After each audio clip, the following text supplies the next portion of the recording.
I'm Jane Velez-Mitchell, and I am so delighted to be interviewing the author of this fantastic new book called Got Milked: The Great Dairy Deception and Why You'll Thrive Without Milk.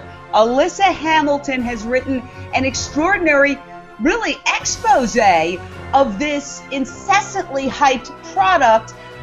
Alyssa, tell me, what is essentially the premise of your book? Milk is not an essential part of a healthy diet, which is what we've all been led to believe. You know, with the USDA's My Plate, the circle, the blue circle on the USDA's My Plate symbolizing the dairy food group, we all think that if we don't get our 3 servings of dairy per day, we're going to fall apart. It's not true. Well, I think part of the problem is that the USDA is inherently biased toward milk because they have sort of 2 contradictory missions, and one is food safety and the other is to promote the meat and dairy industry. So they even say on their literature essentially that you need dairy products for good health, vitamin D, calcium, magnesium, potassium. What's the truth in your opinion? The guidelines are basically set up so that we get virtually all of our calcium from one single food, and that's milk. And it simply doesn't make sense anymore. It's not an evidence-based recommendation, the 3 servings per day of dairy, nor are our calcium recommendations evidence-based, and that's key. So, you know, when the guidelines were first written, things are a lot different now than they were when they were first written. They're different in terms of our nutrition knowledge. They're different in terms of the diseases we're suffering from. I am not a dairy consumer, and actually this is what I consume in my household: organic, unsweetened, plain soy milk and almond milk. And it's also unsweetened and lactose-free. Both of these are lactose-free. And the reason I do it, quite simply, is I don't believe that it belongs to me. Why is this cow crying out? We don't speak her language, but we do know what she's saying. Give me back my baby. Farmers take newborn calves from their mothers so that their milk, which is intended for the babies, can be sold to humans for dairy products.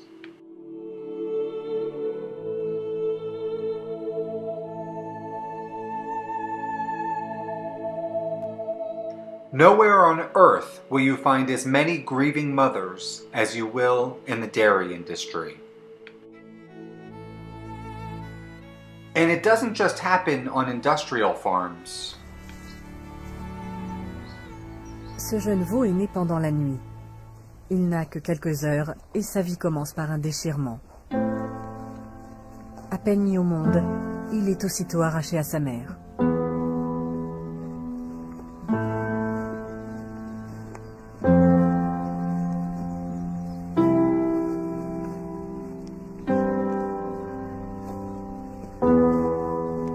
Pour des raisons économiques, il ne profitera pas du lait maternel, ne serait-ce qu'un seul jour.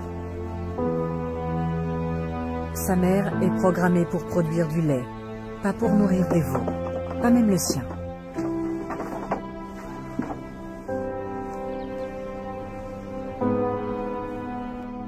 The milk belongs to cows, in my opinion.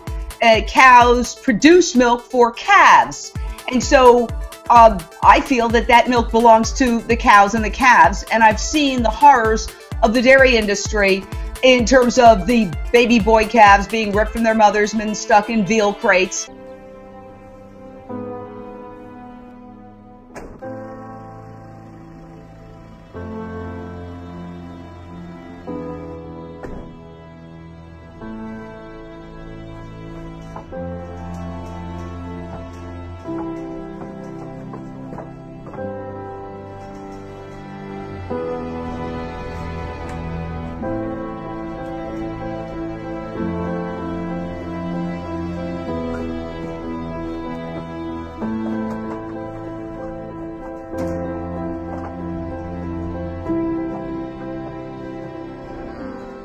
Sometimes she will fight to keep her baby. The Dietary Guidelines for Americans, they're revised every 5 years. So we're due out for a new revision in 2015. Well, the Dietary Guidelines Advisory Committee has been meeting and coming up with recommendations to give to the government about those nutrition guidelines. One of their more controversial recommendations was that Americans need to reduce beef consumption. And they said, you know, we simply cannot sustainably feed North America on the amount of beef that we're consuming. Well, they've said nothing about reducing our dairy consumption. And dairy is one of the leading problems environmentally and also with respect to climate change. The dairy farms that are growing in number, they're not the small ones, they're the larger operations, 1,000 cows or more. And you can imagine the amount of manure that's produced in these dairy operations. Actually, dairy cows produce more manure than even beef cattle. The Dairy Council's invited on anytime. I would love to have them on because I have so many questions to ask them.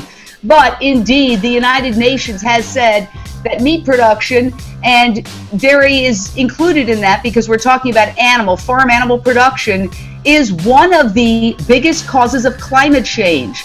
And this is something that has been established, although people like Al Gore don't seem to give it the credence that it really deserves. One might call it the really inconvenient truth.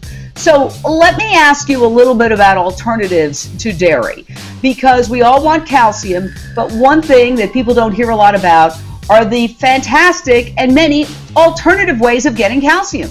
Exactly. And not even the dairy industry disputes the fact that nobody needs milk to get all of our essential nutrients. So in the book, I provide, I think, over 40 recipes to show how easy it is to get calcium and all the nutrients we need from foods outside of the dairy food groups. Broccoli, bok choy, kale all have higher calcium absorption rates than milk. I was in the store the other day and I picked up a bag of bean sprouts, soybean sprouts. 46% of your DV for calcium in just 1 cup of these bean sprouts. You know, bean sprouts, a cup is nothing. They take up a lot of space. 46% of your DV is 460 milligrams, which, back to what I was talking about in the beginning about our recommendations not being evidence-based, specifically our calcium recommendations are not evidence-based. So we're told to get upwards of 1,000 milligrams per day of calcium. And the World Health Organization's minimum requirement is 500 milligrams per day. So in that 1 cup of soybean sprouts, you're almost meeting the World Health Organization's minimum calcium requirement. Also, just recently in 2014, a huge study tracking over 100,000 men and women for about 20 years found that the women who were the heaviest milk drinkers, so 3 cups or more per day of milk, were at an increased risk, significantly increased risk for diseases such as cardiovascular disease and cancer, and get this, bone fractures. And for every glass of milk they drank above 1 glass, their risk increased for these diseases. They always correlate milk consumption with strong bones, and yet what I've heard you say now is making a correlation between brittle bones and bone fractures in milk. That's right. There's a growing body of research that is making that connection. What is it that you hope somebody gets from reading your book, Got Milk, The Great Dairy Deception and Why You'll Thrive Without Milk? By the way, it's available on Amazon, and you can download it, I'm sure, on Kindle. It's a great read. I just zipped right through it, and there were so many interesting things. I mean, this is potentially a life-saving book. For a lot of people, there's a growing incidence of allergies, sensitivities, and, as I mentioned, the lactose intolerance. So a lot of people are having problems with dairy. We need to be eating more of the foods, the fruits and vegetables that are really high in calcium, and I think if people are aware of this, what I hope is to liberate us from one of the oldest diet and health trends there is, and that is our fixation on milk.